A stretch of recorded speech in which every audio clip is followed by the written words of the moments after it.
podemos fazer nada se não estivermos debaixo da graça dele. Tudo que fazemos, se não estivermos debaixo da graça dele, é em vão. Aleluia. Por isso, não tenha sobre a sua vida nenhum cuidado só, porque ele é o Deus que cuida de todas as coisas. Entregue agora tudo.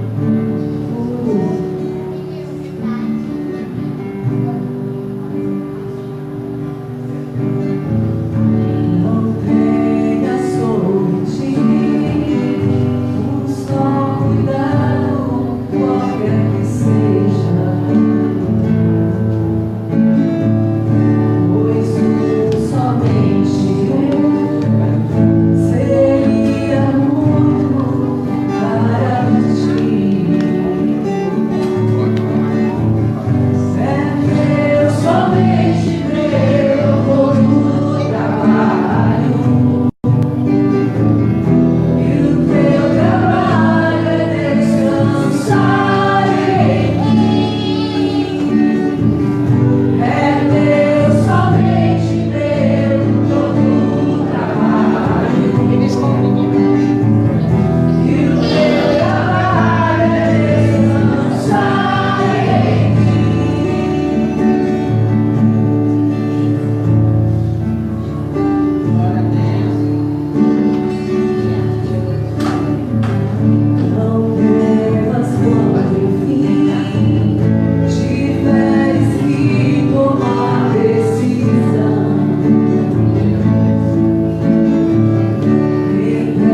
Desde o princípio era o Verbo, aquele que vemos e ouvimos, o Filho unigênito do Pai. Oh, aleluia!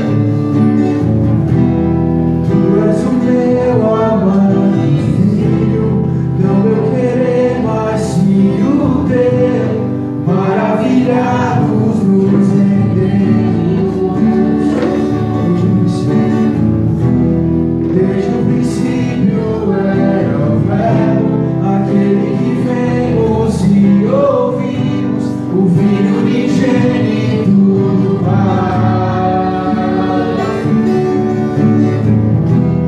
Tu és o meu amado Filho, não teu querer, mas sim o meu, maravilhados nos rendemos, cantando. Lindo, lindo, lindo és, glória, glória eu te dou, Jesus, Jesus. Lindo, lindo, lindo és, glória, glória eu te dou, Jesus, Jesus.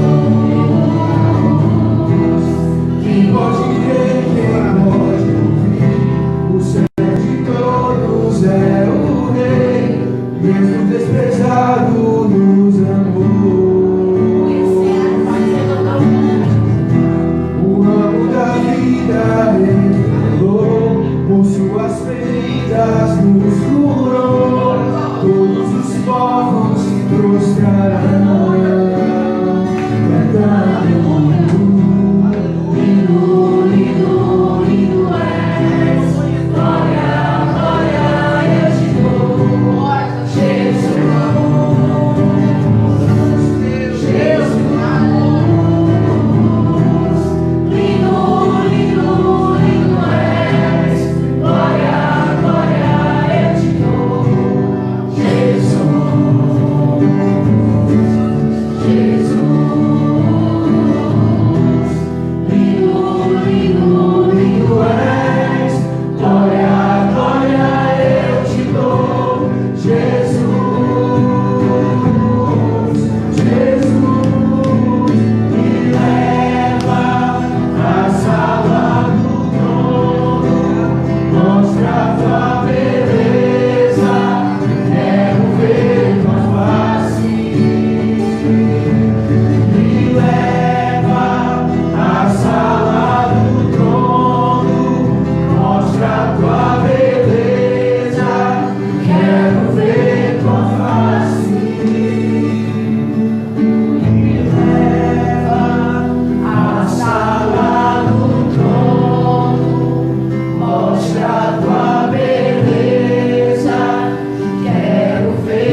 enche-nos com teu Espírito. Para que de nós não haja mais nada. Derrama tua glória, derrama tua glória, enche mim até transbordar. Derrama tua glória, derrama tua glória.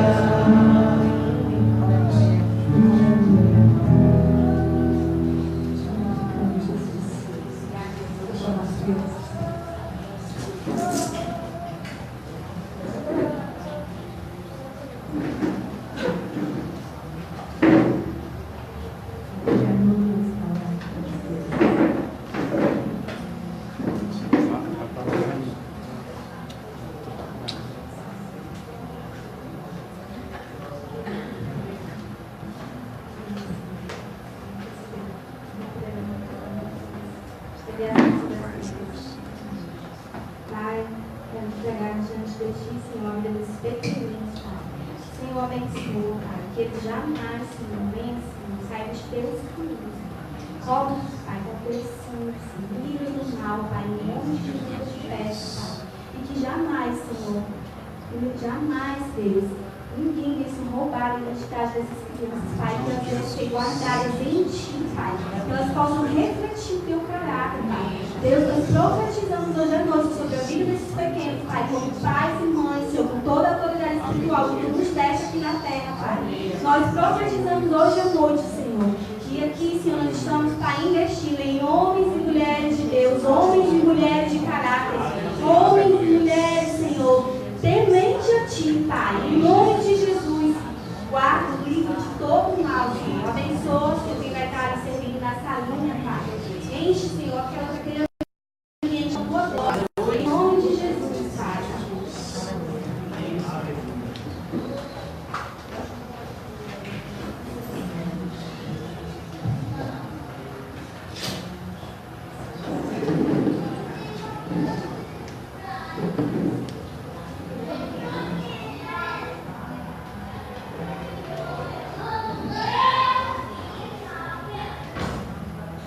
Amém. Glória a Deus.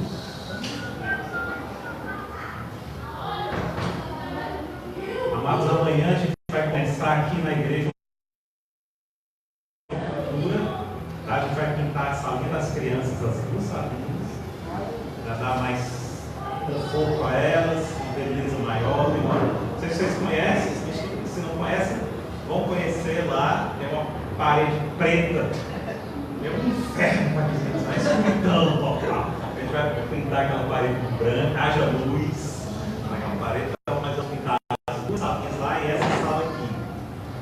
Então vão ser 4 dias de trabalho e a gente espera quinta-feira terminar para que no domingo já esteja tudo pronto para as crianças novamente, tá? Para que elas não fiquem com a tinta muito forte. Amém? Glória a Deus. O título da pregação de hoje é Uma Vida e Dois Destinos. É bom quando você começa a colocar título, porque vai para Facebook, vai para YouTube, vai para a internet, e aí vem às vezes as perguntas, uma vida e dois destinos, o que é isso? Mas também poderia ser 2 vidas e um destino. Vocês vão ver aqui porque essa história que mostra poder transformador de Deus. Por isso que quando alguém chega e diz assim, eu nasci assim, eu sou desse jeito, eu não vou mudar, eu penso comigo. Meu Deus, não conhece o poder transformador de Deus. Não conhece. Aliás, isso se chama síndrome da Gabriela. Eu nasci assim, eu vou ser assim, vou morrer assim, vou ser sempre assim. Gabriela, até que chega Deus e importa. Aí o cara muda. Aí quando ele muda, ele diz assim, rapaz, Deus é bom, né? É bom. Maravilhoso. Então é a história de um poder transformador de Deus, mas mais do que isso. Mostra a história do poder transformador de Deus, bem como da obediência do homem diante de um Deus todo-poderoso. São duas coisas que acontecem na vida da gente. O poder transformador de Deus, quando encontra um coração obediente, aí você tem uma mudança tremenda. Tremenda. Pastor, e quando não encontra um coração obediente? Aí você tem um homenzinho todo, que Deus vai cortando. Até que a pessoa descobre o coração de Deus, descobre o propósito de Deus. Lembra do domingo passado? Foi tremendo. Se vocês não assistiram, vão no YouTube ou no Facebook. O YouTube já está editado. E assista. Conquistando a terra prometida. E sem saber, hoje é quase uma continuação disso. Pastor, como é que eu conquisto a terra prometida, irmão? Primeira coisa que você tem que saber, que Deus tem uma terra para você, um lugar para você. Um lugar nele. Depois você tem que ir conquistar. Nós estamos falando de salvação, porque a salvação também é por conquista, mas ela já foi conquistada na cruz. Nós estamos falando de um lugar aqui em Deus. E hoje nós vamos falar um pouquinho sobre isso. Acho que a gente vai se aprofundar um pouco mais. A história de dois homens no destino. O primeiro homem chama-se Saulo, nascido na cidade de Tarso, região da Cilícia, uma cidade importante, uma cidade portuária, uma cidade onde tinha uma faculdade, uma universidade muito importante da época. Paulo cursou essa faculdade, então isso dava a Paulo, só tinha 3 faculdades naquela região na época. Paulo cursou uma delas, que era de Tarso, Universidade de Tarso, e isso dava a Paulo uma vantagem muito grande diante das outras pessoas. Era filho de um fariseu zeloso da palavra, extremamente zeloso, e Paulo herda isso do pai e da mãe e se torna também um fariseu extremamente zeloso, da seita dos judeus da tribo de Benjamim. E Paulo zela tanto e se torna um observador tão grande da palavra que ele tem um susto quando ele ouve falar de um tal Jesus Cristo. Na cabeça de Paulo não batia muito bem aquilo que ele cria com aquilo que estava acontecendo. Sabe por quê, irmão? Porque quando aquilo que está acontecendo é tremendo demais, a probabilidade da gente é tentar racionalizar. É por isso que muita gente não vem à igreja. Cara, eu não acredito nisso. Fico impressionado ainda. Depois de 20 anos lendo a Bíblia, ainda, hoje eu gosto mais ainda de ler a Bíblia, porque, sabe, eu fico imaginando quando Jesus olhava e dizia assim: olha, os teus pecados estão curados. Aí todos os religiosos devem dizer: como é que esse homem, ele perdoa pecados? Aí Jesus olha e diz assim: qual é mais difícil para vocês? Perdoar pecados? Ou dizer levanta-te e anda? Paralítico de nascença. Aí Jesus olha: qual é mais difícil para vocês? Levanta, anda. Cara, que doideira, meu irmão. Ei, que doideira é essa? Por isso muita gente expurgava isso da mente, porque não cabe no racional da pessoa. Ou você aceita e crê, ou você vai expulsar. Então a pessoa que estudou muito a palavra, e a palavra nua e crua, mas não recebeu o Espírito, ela rejeita certas coisas. Eu mandei um vídeo, acho que no início da semana, não sei se vocês lembram, uma mocinha numa cadeira de rodas, e todo mundo cantando e adorando por ela, adorando, e ela chorando, e todo mundo adorando. Vocês viram esse vídeo? E aí alguém dá a mão e ela se levanta. Eu mandei para um monte de gente, mandei na casa de oração, e aí um cara mandou uma resposta: não entendi. Aí eu: não entendi. Isso foi na sua igreja? Eu vou estar dizendo assim: quem dera, irmão, quem dera. Não, irmão, não foi ainda. Mas quem sabe? Deus sabe. Aliás, nós já temos aqui casas de mancos andando, cegos vendo. Todo espiritual agora. Nós temos. Mas o irmão simplesmente não entende, porque vive numa palavra morta. E a Bíblia é um livro interessante, porque a Bíblia, eu posso ter a Bíblia como um simples livro qualquer, e eu jogo no chão, piso, queimo, como muitos já fizeram. Ou eu posso enxergar o poder transformador de Deus. Deus é tão tremendo, que Ele te dá essa possibilidade.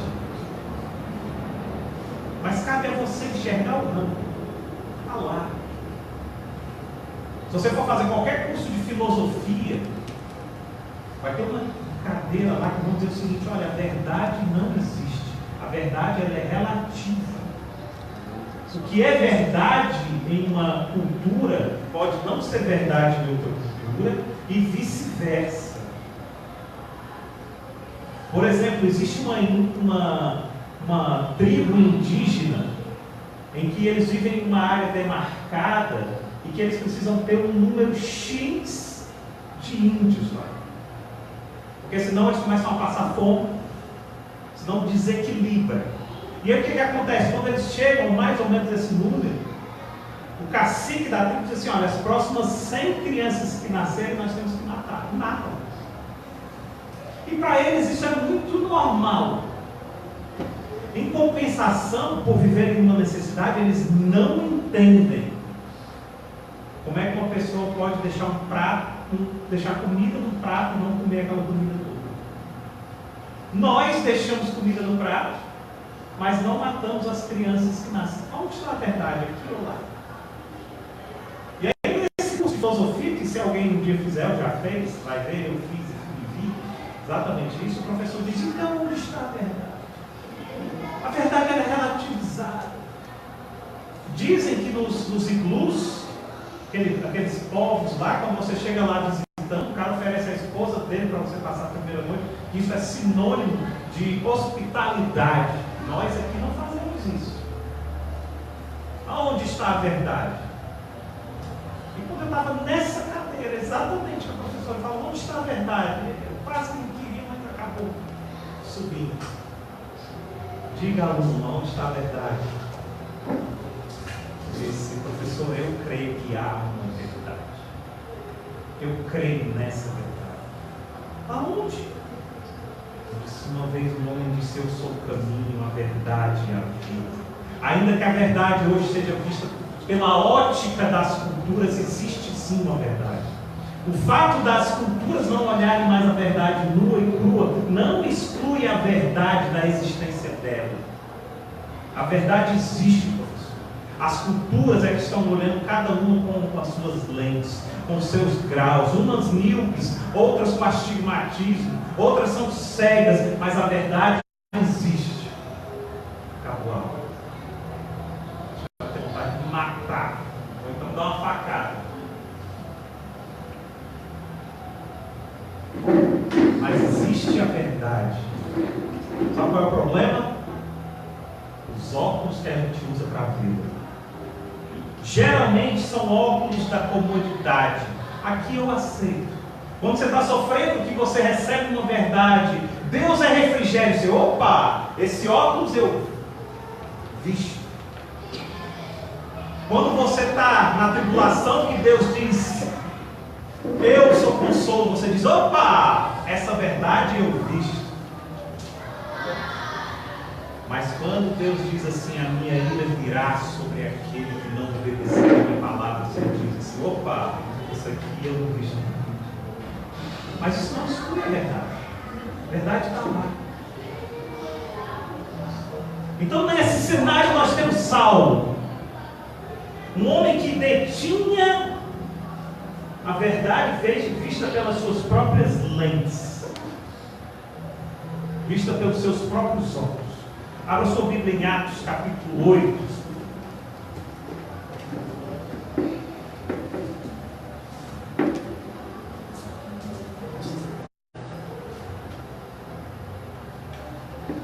Depois deixa aberto que a gente vai para o capítulo 9.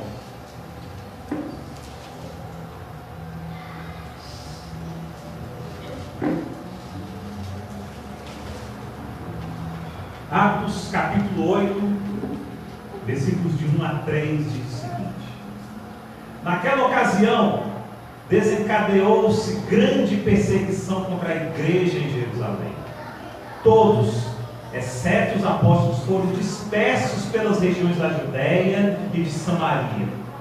Alguns homens piedosos sepultaram Estevão e fizeram por causa dele grande lamentação. Saulo, por sua vez, devastava a igreja, indo de casa em casa, arrastava homens e mulheres e os lançava na prisão. Amados, é interessante porque um homem nascido e criado na igreja, Saulo, devastava a própria igreja. Está escrito aqui. Tudo por causa das suas convicções. Eu fico pensando, meu Deus, como tem crente, como tem cristão hoje que está devastando a igreja? Como, pastor? A sua casa é uma igreja. A sua casa é uma igreja. Se você não está edificando a sua casa na rocha, você está devastando a sua igreja. A sua casa é o seu núcleo de igreja. E Saulo, filho de grande fariseu zeloso, estava devastando a igreja. É lá em Atos capítulo 9, um capítulo à frente, versículo 1 também diz o seguinte: enquanto isso, Saulo ainda respirava ameaças de morte contra os discípulos do Senhor. Dirigindo-se ao sumo sacerdote, pediu-lhe cartas para as sinagogas de Damasco, de maneira que, caso encontrasse ali homens ou mulheres que pertencessem ao caminho, pudesse levá-los presos a Jerusalém. Este era Saulo. Perseguidor dos cristãos, simplesmente porque pregava aquilo que ia ao encontro de Cristo, ou ouvia de Cristo aquilo que ia ao encontro dele. E sabe o que acontece, gente? Essa é a nossa história. A história, tudo que você ouve que vai ao encontro daquilo que você crê ou daquilo que você quer, a tendência é você prender ou matar dentro de você. A tendência é essa. Essa é uma tendência natural para o homem. Paulo achava que estava certo. Nós achamos que estamos certos. No fundo, a gente acha que está certo. No fundo. Então Paulo ia expelindo Cristo para se manter confortável na religião. Duras são essas palavras, Senhor, diziam os apóstolos quando entendiam o propósito de Deus. Então Paulo matava a parte dura para se sentir confortável. Ele tinha sido criado numa religião extremamente zelosa, entretanto, muito pouco viva. Eu louvo a Deus por testemunhos como aquele que aconteceu aqui na casa de oração, domingo retrasado. Porque mostra como essa igreja está viva, avivando pessoas. E ela própria disse: eu precisei passar pelo deserto para entender. Você está passando pelo deserto? Falta só você entender. E às vezes a gente está passando pelo deserto olhando só para o problema. Qual é o problema? O que me fez colocar aqui no deserto? Não entendendo por que você está ali, o que você tem que aprender ali para que você saia o mais rápido possível. Diferente de como você entrou. O povo de Israel já há 400 anos vivendo no Egito. Eles já tinham uma cultura completamente egípcia. Deus, misericordiosamente, não queria criar uma nação com cultura egípcia. Ele queria criar uma nação com cultura de Israel. Então o que é que ele faz? Tira o povo, coloca no deserto e diz assim: agora vocês vão sair um pouco dessa cultura. Eu vou limpar vocês aqui. Eu vou mostrar quem é o Deus poderoso. Eu vou mostrar como eu conduzo o meu povo no dia a dia. E aí então, vocês vão entrar na terra prometida. Mas eles não aprendiam. Existem uns estudos de uns arqueólogos que dizem que a distância entre o Egito e a terra prometida era de aproximadamente 40 dias de caminhada. Eles passaram 40 anos. Davam volta, voltavam, davam volta, voltavam, e no deserto. Sabe o que isso significa? Que Deus só vai tirar você do deserto quando você for uma nova geração espiritual. Porque Deus estava gerando, Deus estava ali gerando e levantando uma geração nova, e Ele queria gente nova na terra prometida. Mas só quem chegava perto era gente velha. Ele volta, gente velha não, volta. Você quer entrar na terra prometida? Mas como velho homem, não vai entrar. Não vai entrar. Você quer entrar no céu como velho homem? Não vai entrar. Não vai. Nós temos que nos despir das nossas capas. E assim Paulo ia expelindo tudo aquilo que era contrário ao que ele pensava. Como é difícil a gente olhar e falar assim: eu me rendo a ti, Senhor. Lembra a minha história, meu testemunho? Eu vim de uma família tendência ao espiritismo, e para mim era muito claro que eu era salvo pelas obras. Mas não era isso que estava na Bíblia. E quando eu li Efésios 2, capítulos 8 a 10, eu entendi que não era pelas obras que eu era salvo. Minha primeira reação foi fechada e falar: eu não acredito nisso. Mas Deus trabalhou no meu coração e eu me rendi à palavra. Eu me rendi à palavra. Paulo ia expurgando. Paulo pode ser considerado a igreja que perseguia Cristo, a igreja que rejeitava Cristo. Cristo manda amar, a igreja odeia. Cristo manda perdoar, a igreja manda prender. Cristo cura, a igreja expõe as doenças do povo. Como tem igreja expondo as doenças das pessoas? Como tem igreja fazendo isso? Olhando só para a doença do povo, olhando só para a doença do povo, e não olha para a cura. Somos nós. Nós somos esse Paulo que fica olhando para as coisas que Deus diz assim: eu vim exatamente para dar fim a essas coisas que você está preso. Até que Saulo consegue a sua tão sonhada carta para as sinagogas de Damasco. Esse é o ápice da vida de Saulo. Então ele poderia realizar o seu sonho. Enfim, o seu sonho prevaleceria.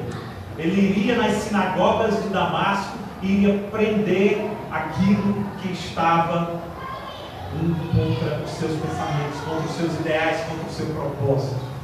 Paulo, enfim, tinha carta livre acesso para prender os cristãos. Enfim, de carta em mão, Saulo segue pela estrada de Damasco. Quando algo inusitado acontece, não precisa abrir a Bíblia, eu vou ler para você, presta atenção, fica comigo. Atos capítulo 9, versículo 3 a 5 diz assim: em sua viagem, quando se aproximava de Damasco com a carta na mão, ápice da sua vida, de repente brilhou ao seu redor uma luz vinda do céu. Ele caiu por terra e ouviu uma voz que lhe dizia: Saulo, Saulo, por que me persegues? Saulo perguntou: quem és tu, Senhor? Ele respondeu: eu sou Jesus, a quem você persegue. Momento crucial na vida de Saulo. Momento em que o inimigo de Cristo encontra os braços do Pai. Momento em que o ódio se depara com o amor. Momento em que o profano encontra o santo e o santificado. Momento em que o céu desce até a terra. Então você sabe o que acontece quando o céu desce à terra? Você cai do cavalo. Quando o céu desce à terra, você cai do cavalo. Então quando alguém perguntar para você: o acontece quando o céu desce à terra. Você pode dizer, cara, muita coisa pode acontecer porque o meu Deus não é preso a nada. Ele faz da forma que Ele quiser. Mas pode ser que você caia do cavalo. Como assim, pastor? Quer dizer que o céu desce à terra e eu caio do cavalo? Claro, meu irmão. Primeiro, sabe que cavalo você está montando. Segundo, para onde esse cavalo está indo, para onde ele está te levando. Uma das maiores bênçãos que aconteceu na minha vida foi um acidente de moto que eu tive. Uma das maiores bênçãos que eu só fui entender vários anos depois. Trabalhava no hotel, era uma sexta-feira à noite, tinha trabalhado. Chegava à noite em casa e depois saí, fui para um boate, andava de moto, fui para um boate, bebi todas, peguei a moto, vim para casa, completamente embriagado, sofri um acidente de moto, me deixou numa cama, um mês numa cama deitada, depois me deixou numa cadeira de rodas, um mês numa cadeira de rodas. Depois, 100 dias engessado. Mais um mês engessado. Ou de muleta. Depois, mais 100 dias engessado. Para entender que o céu tinha descido à terra. Caído do meu cavalo. Sabe por quê? A minha vida, ela estava indo para um rumo. E esse acidente de moto eu nem entendi na época. Nem entendi. E essa moto mudou o meu rumo. Ah, então você se converteu, pastor, nessa época? Não. Cabeça dura. Não. Mas hoje eu entendo que era Deus dizendo, meu filho, para cá não vem para cá. Que aqui você vai ter um encontro comigo. Nem que seja lá na frente. Então aquela queda do cavalo foi a maior bênção que Paulo poderia ter recebido na vida dele. É por isso que às vezes alguém chega para mim e diz, pastor, meu marido está assim, pastor, minha esposa está assim, pastor, meu filho está assim. Eu penso comigo, às vezes eu não digo, mas eu penso, Deus derruba ele do cavalo. Derruba ela desse cavalo. Derruba essa criança desse cavalo, Senhor. Às vezes eu oro para Deus derrubar isso aqui do cavalo. Se eu estiver errado, ore por mim também. Senhor, derruba o pastor desse cavalo. E aí sabe o que acontece quando Paulo cai do cavalo? Paulo fica cego? Não. Olha que coisa interessante. Algumas coisas naturais, elas são completamente opostas a algumas coisas sobrenaturais. A Bíblia diz, ela consegue expor o natural, mas ela também expõe o sobrenatural. Depende dos óculos que você está lendo. Aí a Bíblia diz que Paulo fica cego, mas na verdade, é aí que Paulo começa a enxergar. Ele já era cego. Aliás, Paulo sempre foi cego. Só que ele não conseguia ver a cegueira dele. E agora Paulo se depara, não só vendo, mas enxergando a sua cegueira. Vocês estão comigo? Então muitos pastores pregam, então Paulo ficou cego. Eu costumo dizer o seguinte: Deus mostrou a cegueira de Paulo, fazendo ver como ele estava cego.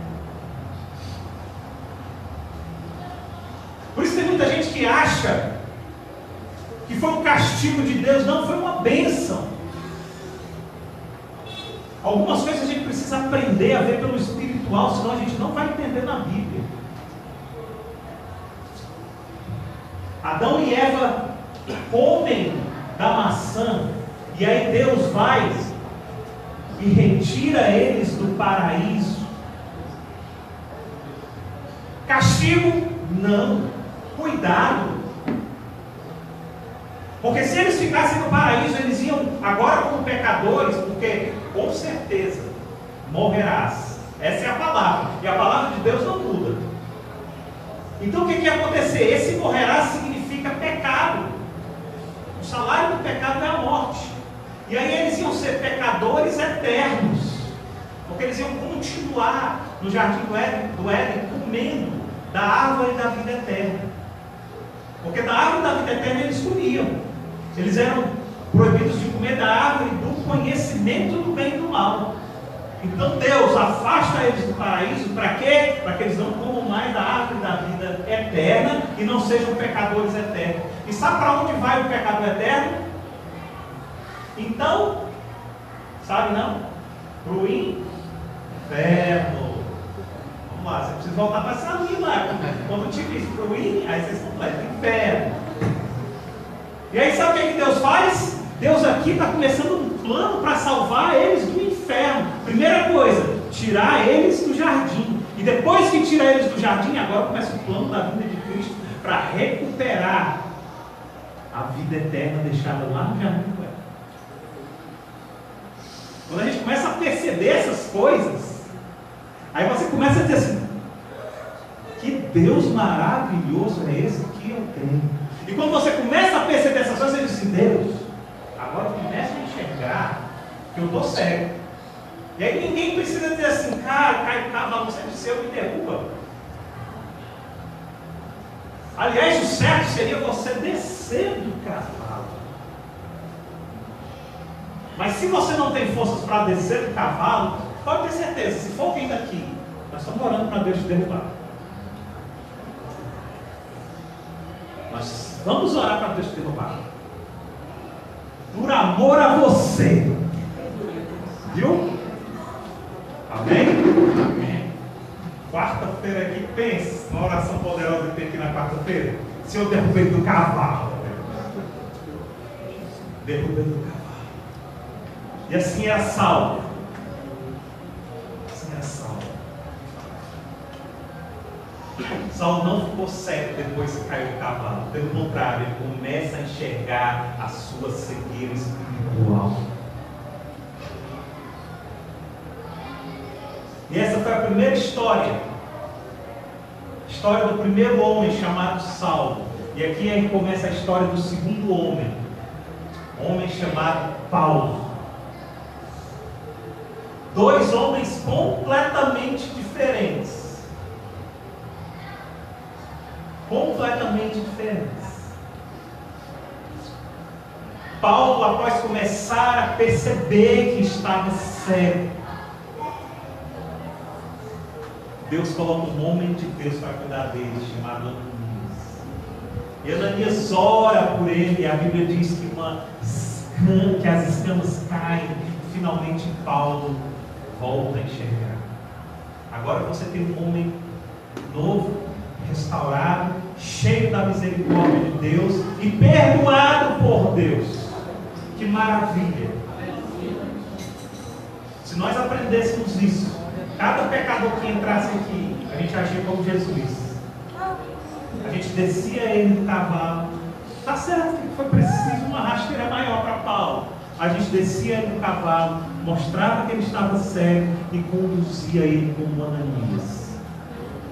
Até ele enxergar de novo com muito amor. Ananias até retruca: Senhor, mas é ele.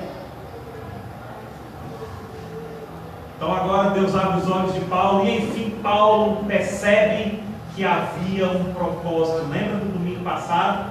Deus tem um propósito para você. Lembra que nós falamos, se você encontrar algum crente que olha e diga assim: Deus tem um propósito para você, não é profecia não, irmão. É óbvio. Deus não gera ninguém sem um propósito. Não tem aquela pessoa como profeta, não. Deus tem um plano para a sua vida. Não é profecia que ela está te dizendo, não. Mas é um alerta. É um alerta. Ah, Deus tem um plano para a minha vida, e onde eu estou nesse plano? Ah, Deus tem um propósito para a minha vida, e onde eu estou nesse propósito? Eu estou indo de acordo? Eu estou indo rumo a Ele? Eu estou nele ou não estou nele? Então é uma alerta. Então agora Paulo percebe que é um propósito para ele. Em Gálatas capítulo 1, versículos 14 a 16 diz o seguinte: no judaísmo já é Paulo convertido falando da igreja da Galácia, a igreja da Galácia. Paulo diz o seguinte: no judaísmo eu superava a maioria dos judeus da minha idade e era extremamente zeloso das tradições dos meus antepassados. Mas Deus me separou desde o ventre materno e me chamou por sua graça, quando lhe agradou revelar o seu Filho em mim, para que eu andasse entre os gentios. É que agora Paulo vê que a queda do cavalo dele foi uma bênção. Ele diz assim, quando lhe agradou revelar o seu Filho a mim.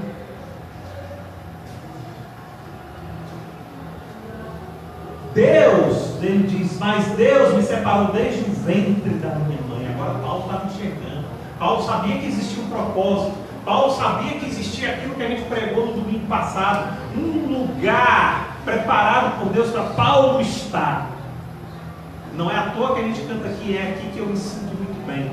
Você só vai se sentir realmente bem onde Deus preparou, no lugar que Deus preparou para você. E nós vimos no domingo passado que esse lugar que Deus prepara para você, ele manda leite e mel, que significa alimento e refrigério. Você só vai ter alimento espiritual mesmo, você vai se sentir satisfeito espiritualmente e refrigério quando você estiver no lugar que Deus preparou para você. Só, senão você vai começar a se sentir cansado. Irmãos, deixa eu dizer uma coisa para você. E o mundo cansa. Aliás, ele não só cansa, mas como ele também não satisfaz. Por que o drogado quer sempre uma dose maior? Por que o alcoólatra quer sempre uma dose a mais? Quer sempre a saideira, a expulsadeira, a não sei o que lá. Graças a Deus tem mais de 20 anos que eu não estou nessa roda, mas no meu tempo já era assim, a saideira, a expulsadeira, a não sei o que, com a desculpa de tomar uma mais. Porque nada satisfaz aquilo que só Deus preenche. E aí, num certo momento, você fica anestesiado, achando que essa vidinha está boa, mas você precisa de mais, e sabe o que vai acontecendo? Você vai ficando velho. Porque é natural que as pessoas fiquem velhas. E aí você já não tem mais força.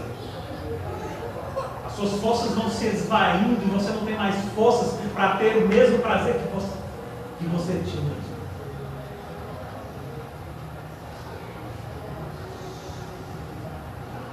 Deus está te chamando. Deus está dizendo, filho,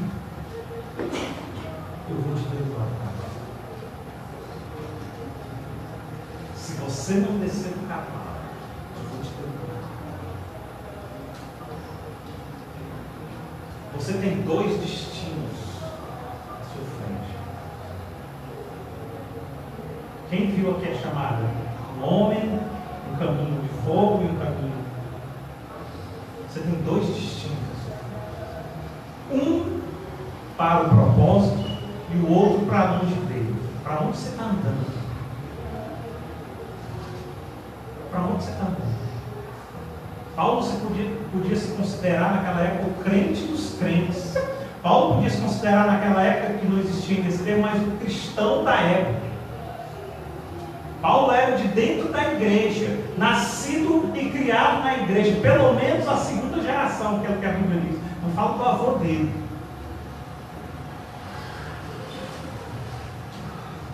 Então não tem muito essa história não. Um homem, dois destinos. Qual vai ser o seu destino? Dentro do propósito, no propósito ou fora dele? Acorda. Para onde está indo o teu cavalo? Irmãos, sabe uma coisa muito interessante que eu vi aqui? Sabe o que significa Saulo? Saulo era um nome muito comum dado aos filhos que haviam sido ansiosamente desejados, ou que acreditavam ser frutos de um milagre. Então, naquela época, quando a mãe desejava muito um filho, ou que os médicos já tinham desenganado tudo, e ela tinha uma gravidez, ela costumava colocar o nome do filho de Saulo. Então eu percebo que, como nada é por acaso, Deus coloca o nome daquela pessoa de Saulo para dizer assim: cara, você é extremamente desejado. Eu tenho um propósito grande para você. Eu desejo tanto você perto de mim. E Saulo começa a tomar um rumo totalmente diferente. Totalmente. Tão diferente que é necessário que Deus derrube ele do cavalo, deixe ele cego fisicamente e que abra os olhos dele espiritualmente durante 3 dias, para que ele perceba para onde você está indo, Saulo. Por onde você está andando, Saulo. O que você está fazendo, Saulo? Saulo, você está indo contra o meu querer, Saulo. Saulo, deixa eu te falar uma coisa, Saulo. É do meu agrado que a igreja cresça, Saulo. É do meu agrado que o cristianismo cresça, Saulo. O que você está fazendo, Saulo?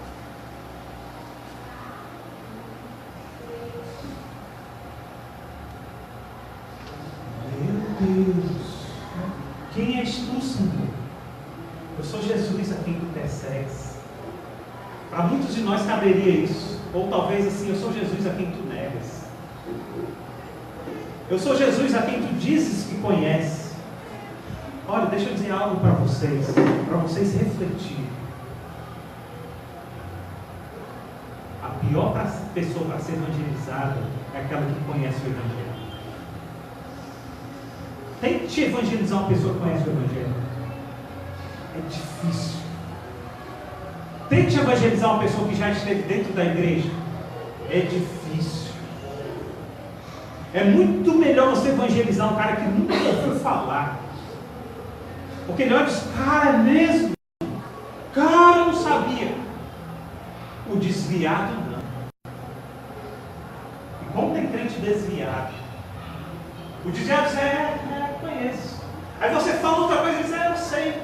Você fala outra: eu já vivi. Nada é novidade para ele. A única novidade que ele não sabe é que ele está cego. Isso ele não sabe. E aí quando você diz para ele: quem é você para dizer isso? Ele diz: eu não sou ninguém. Aliás, geralmente quando eu vou aconselhar alguém, eu começo com a seguinte frase: cara, eu não tenho nada a ver com isso. Eu poderia estar com a minha esposa nesse momento no restaurante, comendo com ela, mas eu estou aqui conversando com você, então escute. Senão eu vou perder o meu tempo. Geralmente eu começo mais ou menos assim. Mas é um prazer para nós fazer como Ananias, cuidar dessa pessoa, ainda que seja pouco, ainda que seja muito tempo necessário para que essa pessoa deixe que as escamas caiam dos olhos dela e que ela veja. Aqui na igreja está cheio de casal que também tem esse mesmo prazer que eu sei.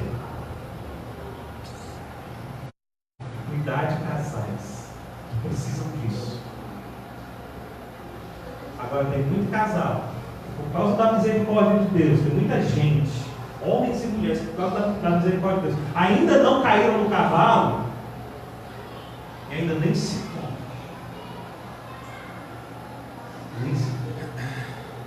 Inteligente é aquele que volta para os braços do pai antes de cair no cavalo. Esse é inteligente, esse é o que olha e diz assim: cara, agora eu vejo, pelo amor de Deus, deixa eu voltar. Deus diz: amém, eu te amo, cara. Você é um Saulo na minha vida. O Saulo, ou seja, você foi ansiosamente desejado. Está aqui Paulo falando lá em Gálatas. Ele me separou desde o ventre materno. Você é um separado desde o ventre materno. Você no ventre da sua mãe, Deus já tinha um propósito para você, já tinha um lugar para você nele. nele. O que você está fazendo fora desse propósito? O que você está caminhando fora?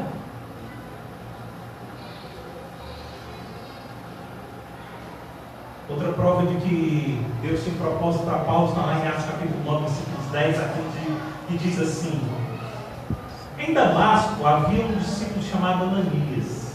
O Senhor o chamou numa visão: Ananias, eis-me aqui, Senhor. Respondeu ele. O Senhor lhe disse: vá à casa de Judas, na rua chamada Direita, e pergunte por um homem de Tarso chamado Saulo. Ele está orando. Numa visão, viu um homem chamado Ananias chegar e impor-lhe as mãos para que voltasse a ver. Respondeu Ananias: Senhor, tenho ouvido muita coisa a respeito desse homem e de todo o mal que ele tem feito aos teus santos em Jerusalém. Ele chegou aqui com a autorização dos chefes dos sacerdotes para prender todos os que invocam o teu nome. Mas o Senhor disse a Ananias: vá, este homem é meu instrumento escolhido para levar o meu nome perante os gentios e seus reis e perante o povo de Israel. Deus está dizendo para você: você é meu instrumento escolhido.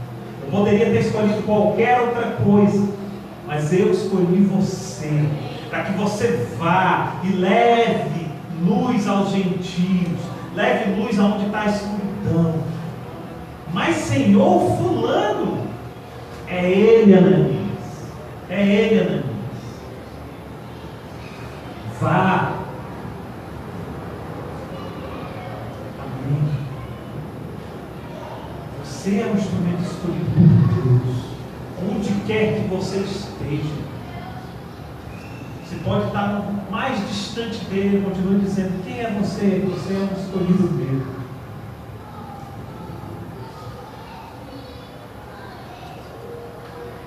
Para finalizar, eu quero citar um outro exemplo aqui do que aconteceu, que influenciou Saulo a fazê-lo se tornar um outro homem chamado Paulo. Ouvindo isso, ficaram furiosos e rangeram os dentes contra ele. Aqui são os religiosos falando com Estevão, tá? Mas Estevão, cheio do Espírito Santo, cheio do Espírito Santo, levantou os olhos para o céu e viu a glória de Deus, e Jesus em pé à direita de Deus, e disse: vejo os céus abertos e o Filho do Homem em pé à direita de Deus. Mas eles tapavam os ouvidos e, dando fortes gritos, lançavam-se todos juntos contra ele, arrastaram-no para fora da cidade e começaram a apedrejá-lo. As testemunhas deixaram seus mantos, os mantos de Estevão, aos pés de um jovem chamado Saulo. Deixa eu mostrar algumas coisas que tem nessa passagem aqui para vocês. Primeira coisa, diz que Estevão estava cheio do Espírito Santo. Tá? A segunda coisa, quando um homem cheio do Espírito Santo diz assim: eu vejo os céus abertos e o Filho do Homem em pé à direita de Deus, o que Estevão estava vendo? Estevão estava verbalizando a glória que ele estava vivendo. Aí o que o pessoal fez? Tapou os ouvidos. Cara, a gente não aguenta ouvir isso. É assim que a pessoa faz quando ela não está cheia do Espírito Santo. Assim que a pessoa faz quando ela está vazia. Você pode falar dela do jeito que for para a glória de Deus, ela vai tapar os ouvidos. Sabe por quê? Porque aquilo vai incomodar. Incomoda ela. A verdade fora das lentes da pessoa incomoda. É necessário que a pessoa tenha uma mudança radical, que ela tenha uma conversão de vida, para ela tirar a verdade dela e colocar a verdade de Deus. Ela precisa de uma mudança de vida. Toda vez que você falar do Evangelho para alguém, tapar os ouvidos, você diz assim: cara, essa pessoa no fundo ela está te apedrejando espiritualmente. Mas aí tem um outro lance interessante. As testemunhas deixaram seus mantos Os mantos de Estevão aos pés de um jovem chamado Saulo. Irmão, presta atenção. Estevão estava cheio de quê? Do Espírito Santo, né? Qual era o manto de Estevão? O Espírito Santo. Cara, quando tira o manto de Estevão, coloca perto de Saulo, ali começa uma conversão de Saulo genuína. O poder de Deus é tão tremendo, que ainda que Saulo se tornasse Paulo um tempão depois, a Bíblia não ia falar isso por acaso. Tem um mistério tremendo. Mistério não, tem tesouro tremendo aqui dentro dessa frase. E os mantos de Estevão colocaram perto de um jovem chamado Saulo. Cara, quando eu vi isso, eu disse: caramba, tem tesouro aqui, Senhor. Manto, cara cheio do Espírito Santo, colocou perto do outro e tal. Senhor, tem tesouro aqui. Eu preciso ver esse tesouro. Irmão, ande no manto do Espírito. Quando você andar nas vestes do Espírito, quando você se vestir do Espírito Santo, se tocar uma pessoa, ainda que a pessoa naquele momento ela não entenda, não aceite, já ficou, já foi, está na Bíblia. Estão entendendo? Mas para isso você precisa se vestir do manto do Espírito Santo. Lembra quando Pedro passava a sombra? A sombra? Que manto é esse, meu irmão? Aí eu comecei a dizer: eu quero esse manto. Esse manto. Aí eu ouvi vistas do Espírito Santo. Estou procurando, irmão, estou buscando. Mas uma coisa é séria: eu não vou me afastar do propósito. Eu prefiro ir a pé do que pegar um cavalo. E olha, presta atenção uma coisa: cavalo naquela época era o melhor meio de transporte que existia. Só para vocês terem uma ideia, Jesus pegou um jumento, porque era humilde, porque o cavalo era uma limousine, era uma Ferrari. Os exércitos eram contados por homens e cavalos.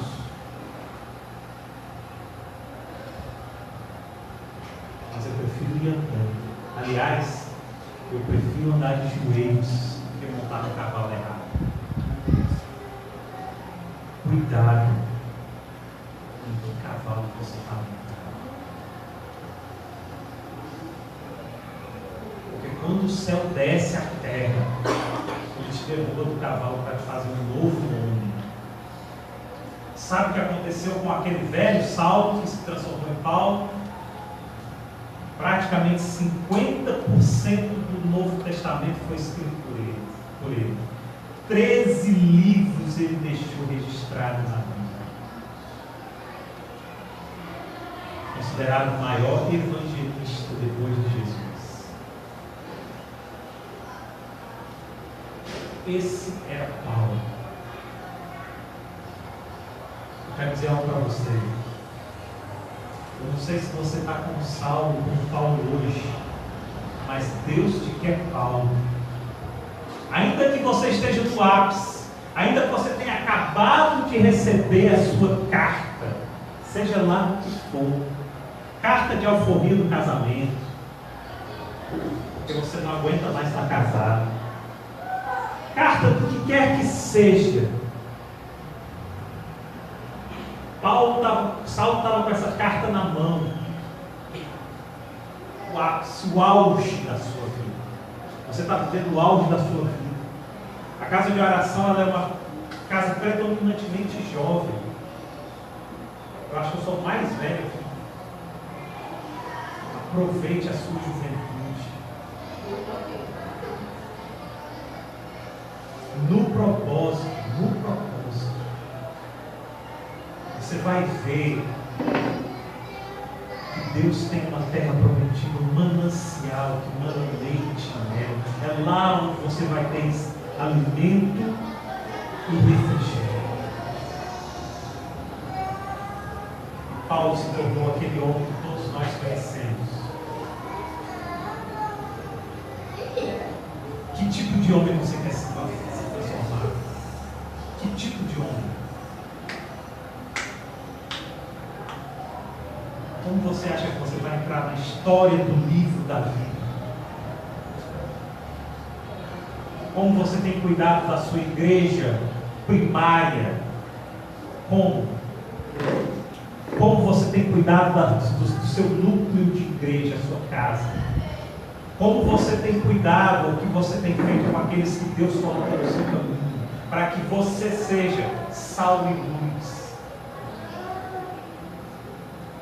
Como você tem agido? Vamos orar?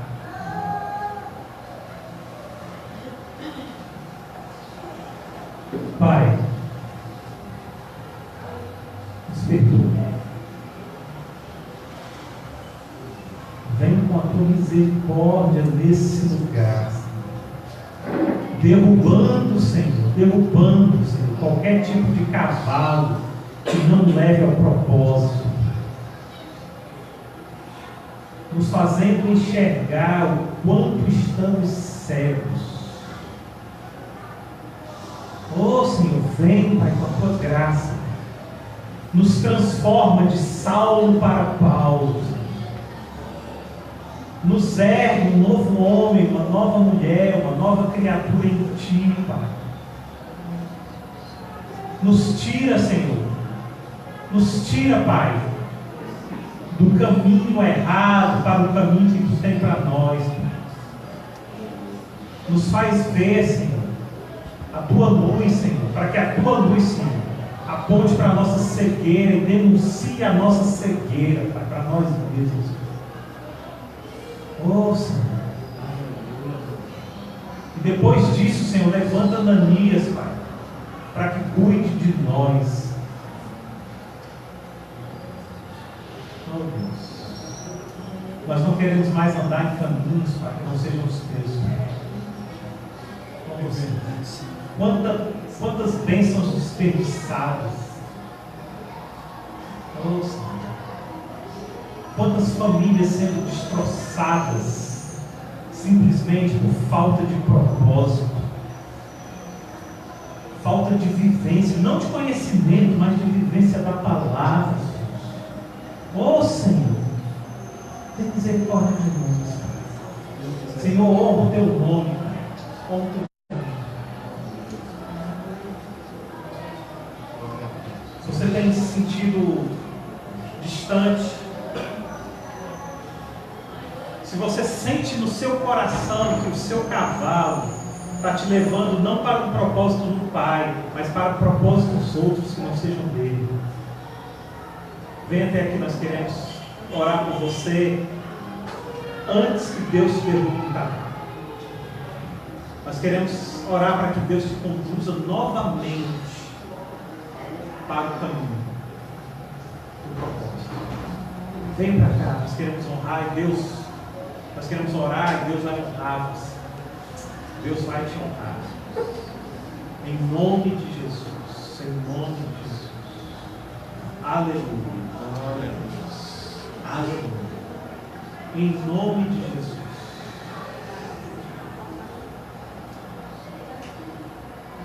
Apesar de Deus ter derrubado Paulo do cavalo, apesar de Paulo ter visto toda aquela luz, apesar de Deus ter, através de Ananias, aberto as escamas dos olhos de Paulo, foi a obediência que fez Paulo mudar. Foi tudo isso atrelado a uma obediência ao Pai. Então, nesse momento, você veio aqui na frente, você está se declarando obediente ao Senhor. E eu quero que a igreja coloque as mãos aqui sobre esse pessoal. Senhor, obrigado, Pai. Obrigado, Senhor. Porque não só esses, mas esta igreja, Senhor, entendeu a tua mensagem de hoje, Pai. Então, Senhor, essas pessoas estão entregando os seus cavalos e estão caminhando agora, Senhor, de joelhos a ti, Senhor, voltando para um propósito, Pai, pelo qual elas estavam distantes, Pai. Senhor, então derrama as tuas misericórdias sobre elas, Pai. O livro, Senhor, está perdoado, Senhor. A folha foi virada. É de agora em diante, uma nova história. É de Saulo para Paulo. Oh Deus, nós te agradecemos por cada um aqui, Senhor. Obrigado, Pai. Te pedimos, Senhor, as tuas bênçãos agora, Senhor, conduzindo eles, Senhor, ao teu propósito inicial, ao propósito que tu tens para eles, Senhor, para que eles vão, Senhor, e que eles conquistem a terra prometida, o lugar que o Senhor tem para cada um deles, Pai. Obrigado, Deus. Obrigado, Deus, porque corações se colocaram diante do altar para entregar aquilo que as pessoas, que eles valorizam, em prol daquilo que o Senhor valoriza. Aleluia. Obrigado, Deus. Obrigado. Amém, Jesus. Eu quero declarar nesse momento que o Senhor é fiel à palavra de Deus. E o Senhor foi fiel a Paulo em todo instante. O Senhor foi fiel a Paulo. E não desamparou Paulo em momento nenhum, depois que ele foi obediente. E o Senhor jamais vai desamparar vocês. Vocês nesse momento estão declarando diante de Deus, diante dos homens, a obediência de vocês para estar no propósito, para caminhar no propósito, para voltar ao propósito. E Deus é tremendamente grande para manter vocês. É o coração de vocês encontrando o coração. É o céu tocando a terra da aleluia. Em nome de Jesus. Dê um salve de palmas para Jesus.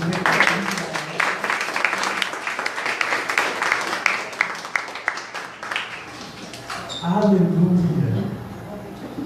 Aleluia. O céu e a terra se tocaram. Você crê nisso? Amém. Eu creio. Amém. Glória a Deus.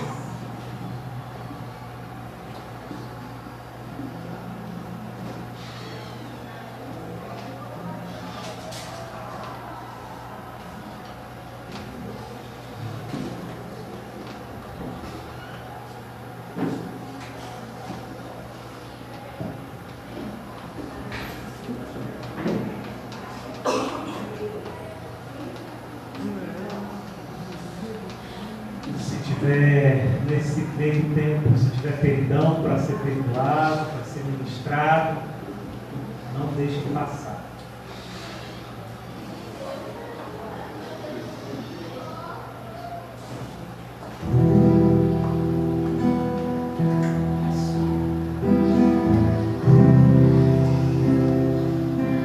Obrigado, Deus. Obrigado porque mais uma vez o Senhor toca a terra, toca os nossos corações.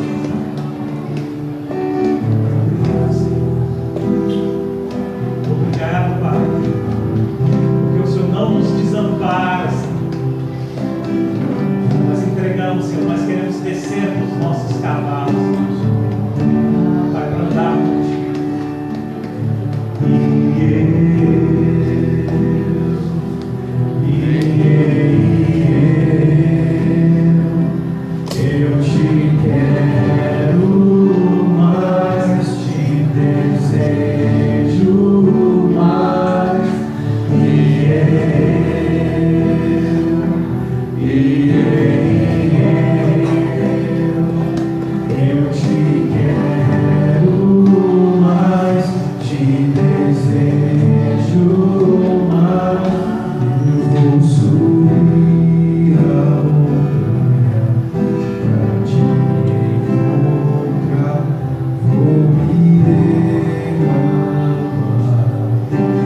Nós te agradecemos, Pai.